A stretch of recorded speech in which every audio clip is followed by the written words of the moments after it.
Is Game of Thrones finished? To the dismay of many fans who followed the series religiously, it most certainly seemed that way after the end of the 8th season. But in the world of television, finished can be a transient term. Let me lay it out for you. The original TV series, yes, that's done and dusted. Concluded with a finale that raised more than a few eyebrows, incited online revolts, and led to a cavalcade of think pieces about how shows should stick their landings.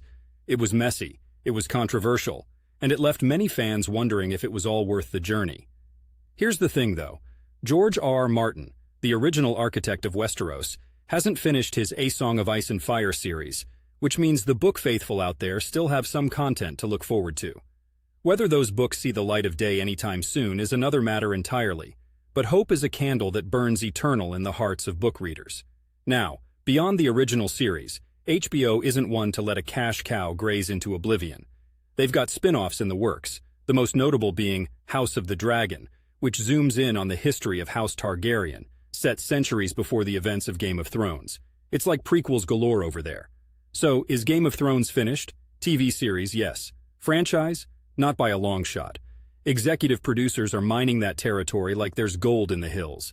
And for fans, that means more Westerosi drama to quench their Iron Throne-sized thirst.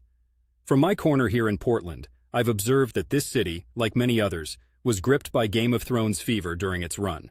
Friends gathered for watch parties, local bars held viewing events, and the discussions after each episode were as damp as a Portland winter morning.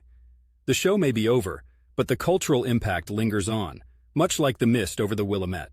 So sit tight, because while the chapters of the Starks, Lannisters, Targaryens, and the countless others we've spent nearly a decade with have closed, the lore of the Seven Kingdoms is far from being shelved into the annals of finished tales.